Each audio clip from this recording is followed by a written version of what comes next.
Morning student. बघा, आपण last लेक्चरला adaptation in plants, adaptation in animals in different region, वेगवेगळ्या रिजनमध्ये असणारे प्लांट्स, वेगवेगळ्या रिजनमध्ये असणारे ॲनिमल्स ह्याचं अडॅप्टेशन बघितलं. आता आपल्याला पुढच्या टॉपिकमध्ये काय बघायचं आहे? Adaptation in aerial animals. Aerial means हवेत उडणारे ॲनिमल्स. फॉर एक्झाम्पल पक्षी. मग इथं पिक्चरमध्ये दिसत आहेत बघा, अडॅप्टेशन इन बर्ड्स. प्रत्येक जो बर्ड आहे, प्रत्येक जे पक्षी आहे ते काय होत असतात? हवेमध्ये उडत असतात. मग बघा, ह्यांची जी बॉडी असते ती कशी असते? एकदम स्लेंडर असते.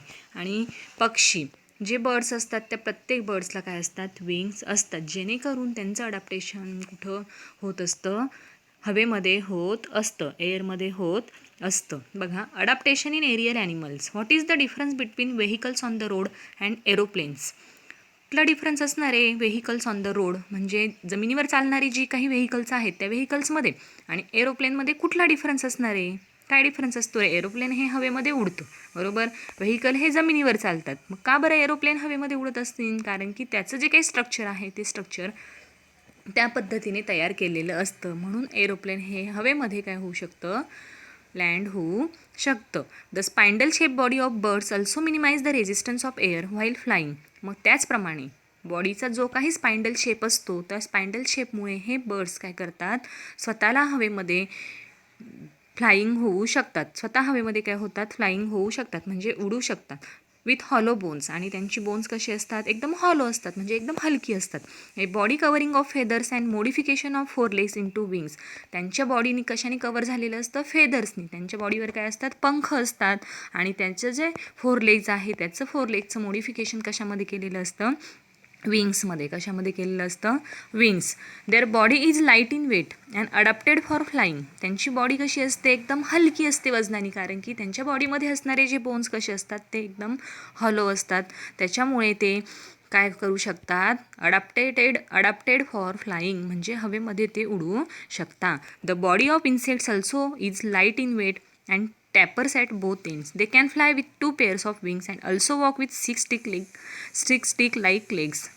बघा, जे काही इन्सेक्ट आहे छोटे छोटे, त्यांचंसुद्धा वेट कसं असतं? एकदम लाईट इन वेट असतं, हलके असतात. आणि दे can fly with 2 pairs of wings. आणि दोन पंखांवर ते काय करू शकतात? फ्लाय करू शकतात. आणि त्यांचे जे लेग्स असतात, स्टिक लाईक लेग्स असतात, त्या लेग्सचा यूज करून ते काय करू शकतात? जमिनीवर सुद्धा चालू शकतात. Bats can fly with the help of patagium, a thin fold of skin between their fore legs and hind legs. बघा, बॅट म्हणजे बटवागुळ, हा सुद्धा फ्लाय होऊ शकतो.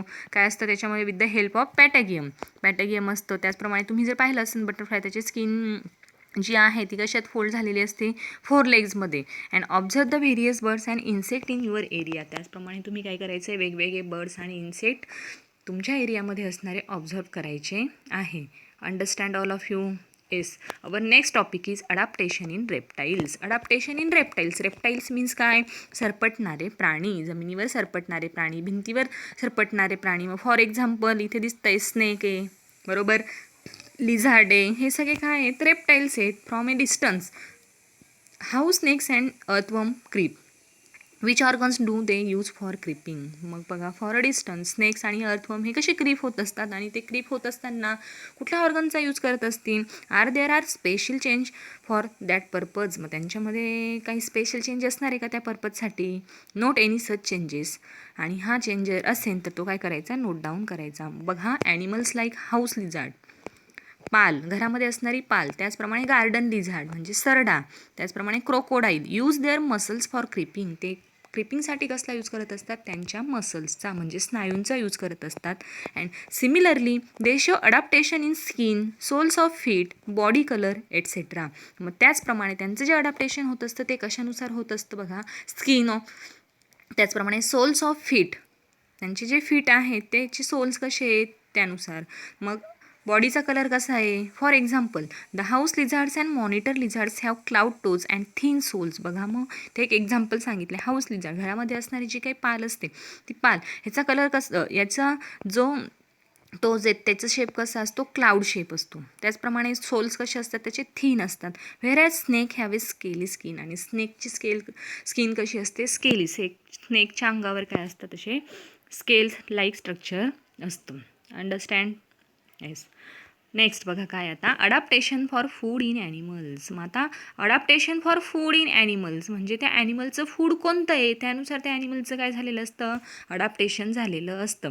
We can categorise animals as a herbivores and carnivores. बघा ॲनिमलचं दोन ह्याच्यामध्ये कॅटेगराईज केलेले, दोन ह्याच्यामध्ये कन्व्हर्जन झालेलं असतं. हर्बिवर्स बरोबर म्हणजे जे फक्त गवत खातात ते, त्याचप्रमाणे कार्निवर्स म्हणजे काय, जे फक्त दुसऱ्या ॲनिमल्सला मारून खात असतात म्हणजे मांसाहारी. Special adaptation are seen in each category to make the process of feeding easy.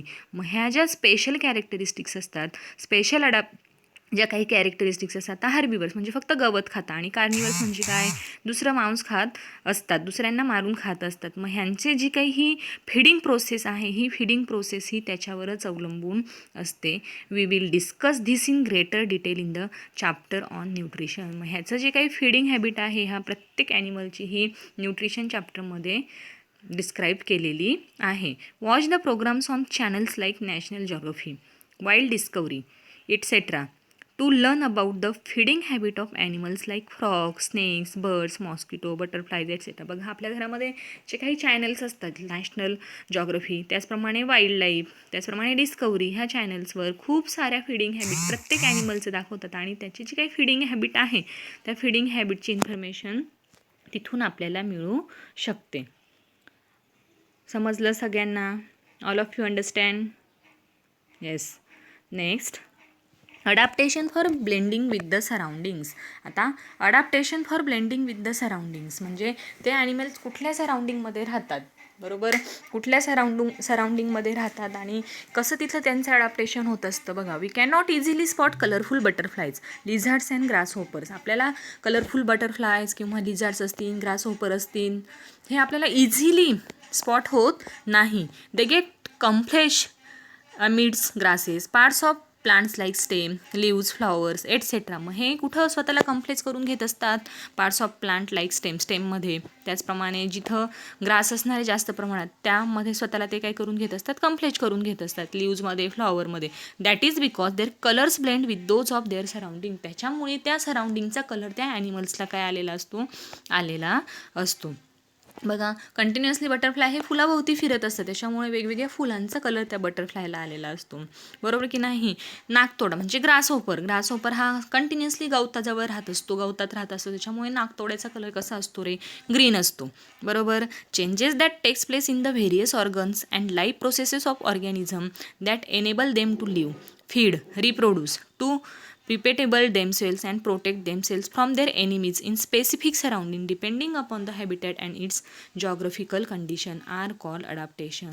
बघा, जे काही चेंजेस टेकप्लेस होत असतात प्रत्येक लाईफ प्रोसेसच्या ऑर्गॅनिझममध्ये, ते लाईफ प्रोसेस ज्या काही सराउंडिंग असतात त्या सराउंडिंगवर ते डिपेंड असतात. त्यांची हॅबिटॅट, जॉग्रफिकल कंडिशन असेल त्याच्यावर डिपेंड असतेस, त्यालाच काय म्हणायचं, अडॅप्टेशन. फर्स्ट वेळेस तुम्हाला अडॅप्टेशन म्हणजे काय हे मी टोटली समजून सांगितलं होतं. अडॅप्टेशनची डेफिनेशनसुद्धा बऱ्याच मुलांनी लर्न केलेली असणार आहे.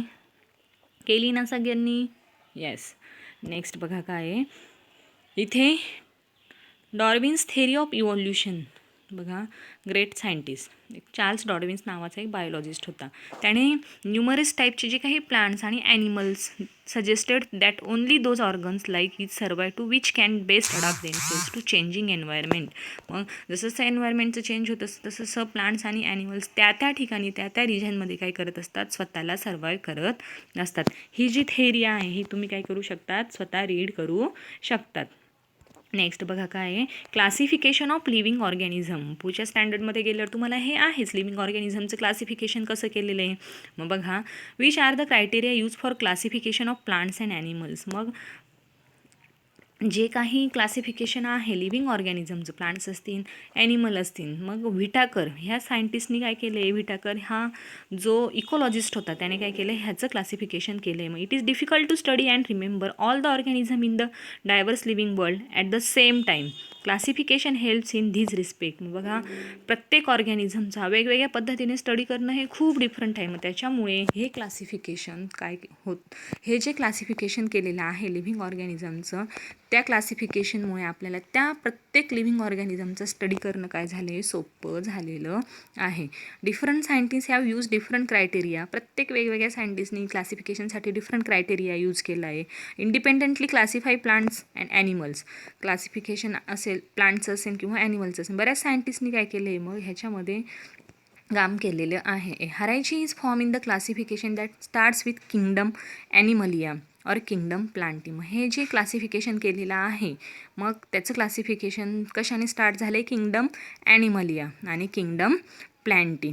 कशामध्ये, किंगडम ॲनिमलिया आणि kingdom Plantae. Further groups and subgroups are form depending upon basic similarities and differences. आणि मग नंतर जे काही ग्रुप फॉर्म झालेले आहे ते किंवा सबग्रुप्स फॉर्म झालेले आहे ते कशानुसार झालेले आहे, बेसिक सिमिलॅरिटीज असेल त्याच्यामध्ये किंवा काही डिफरन्स असेल त्याच्यानुसार फॉर्म झालेले आहे. त्यालाच काय म्हणतात, हायरार्की ऑफ क्लासिफिकेशन. काय म्हणतात, हायरार्की ऑफ क्लासिफिकेशन. बघा आता हायरार्की वेगवेगळे जे ग्रुप्स दिलेले आहे.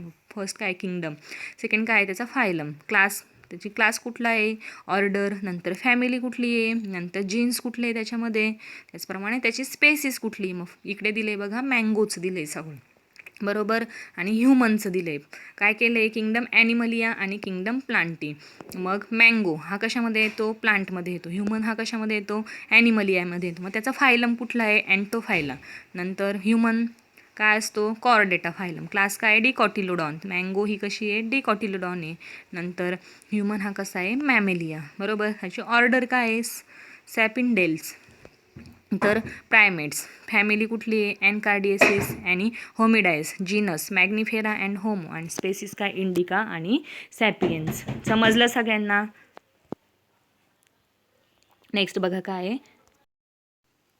बघा आपला नेक्स्ट टॉपिक काय आहे, binomial nomenclature by Carl Linnaeus. Imagine that there are 4 student with name Kabir और किरण इन अ क्लासरूम. समजा इमॅजिन करायचं एका क्लासरूममध्ये 4 स्टुडंट आहे आणि त्यांचं नाव काय, कबीर असेल किंवा किरण असेल. If you are talking about any one of them, how should you ensure that other knows which one of them you are talking about. मग तुम्ही एकाला जरी बोलवलं तरी बाकीच्यांना काय वाटणार, ह्यांनी नेमकं कोणाला बोलवलं, कारण की सगळ्यांचे नेम कसे असणार, सेम आहे. मग विदाऊट एनी कन्फ्युजन, बरोबर. We will tell the full name, that is the first name and the last name. मग अशा वेळेस काय करायचं, पूर्ण नेम काय करायचं आपण बोलायचं, फर्स्ट नेम लास्ट नेम पूर्ण बोलायचं. And this is similar to binomial nomenclature. आणि हे काय आहे, similar to binomial nomenclature. Binomial nomenclature is use to identify each organism. मग ह्या बायनॉमियल नॉमेनक्लेचरचा यूज कशासाठी झालेला असतो, identify such organism. A scientific name has been assigned to each organism. It consists of 2 parts. The first part is genus and second species. मग scientific जे काही नेम आहे ह्या ऑर्गॅनिझमचे ते कशामध्ये कन्सिस्ट केले 2 पार्ट्समध्ये. पहिला पार्ट कुठला, जीनस आणि दुसरा पार्ट कुठला, species. All identify organism have been assign a binomial names as per the guidelines of international code of nomenclature. मग सगळे ऑर्गॅनिझमचं जे काही नेम आहे ते कशानुसार डिस्क्राईब केले, आयडेंटिफाय करता येतात, international code of nomenclature. All the organisms of species are too similar that, irrespective of different in color, height, habitat, habits, they can reproduce among themselves and form new individual like themselves. मग हे जे organisms आहे प्रत्येक ह्या spaces हे कसं difference ओळखता येतो त्याचा कलरवरनं, हाईटवरनं, त्याचप्रमाणे हॅबिटॅट, त्याची हॅबिट कशी आहे, ते रिप्रोड्यूस कशा पद्धतीने होतात, या इंडिव्हिज्युअल कॅरेक्टरिस्टिक्समुळे तेच आपण काय करू शकतो, ऑर्गॅनिझम हे ओळखू शकतो. For example, domestic cats in the world belong to the same species. जी काही डोमेस्टिक कॅट्स आहे पूर्ण जगामध्ये ह्या एकाच स्पेसीसमध्ये टाकले, बरोबर. The same is true in the case of animals like hen. त्याचप्रमाणे बाकीचे जे काही ॲनिमल्स आहेत, hen, cow, dog and plants like mango, wheat, maize, हे प्रत्येक वेगवेगळं काय झालेलं आहे, वेगवेगळ्या स्पेसीसमध्ये त्यांना काय केलेलं आहे, स्थान दिलेलं आहे. कशानुसार, इंटरनॅशनल कोड ऑफ नॉमेनक्लेचर. हे जे बायनॉमियल नॉमेनक्लेचर जी थेअरी आहे त्यानुसार प्रत्येक लिव्हिंग ऑर्गॅनिझमचं वेगवेगळ्या स्पेसीसमध्ये काय केलेलं असतं, क्लासिफिकेशन केलेलं आहे. समजलं. बघा आता पुढे एक तुम्हाला चार्ट दिलेला आहे, एक्झाम्पल्स दिले प्लांटी आणि ॲनिमलिया. मग त्याचं क्लासिफिकेशन कसं केलं आहे बायनॉमियल नॉमेनक्लेचर पद्धतीने. बघा, लिव्हिंग थिंग्स काय आहे, फर्स्ट डॉग, मग त्याला सायंटिफिक नेम काय दिलं, कॅनिस ल्युपस फॅमिल्यारीज. काय नाव दिलं डॉगला, कॅनिस ल्युपस फॅमिल्यारीज. नंतर काऊला सायंटिफिक नेम काय दिलं, बॉस टॉरस. काय नाव दिलं, बॉस टॉरस. तर आता हिबिस्कस आणि जवार हे कशामध्ये आहेत, प्लांटीमध्ये, बरोबर. हिबिस्कसला काय नाव दिलं, हिबिस्कस रोझा सायनेसिस. काय नाव दिलं, हिबिस्कस रोझा सायनेसिस. आणि जवारला काय म्हणतात, सॉर्घम बायकोलर. काय नाव आहे सायंटिफिक नेम, सॉर्घम बायकोलर. समजलं. मग अशा पद्धतीने बाकीचे जे काही अजून अदर ॲनिमल्स असतील, प्लांट्स असतील आपल्या सराउंडिंगमध्ये, त्याचंसुद्धा आपण काय करायचं, सायंटिफिक नेम शोधून हे क्लासमध्ये डिस्कस करायचं.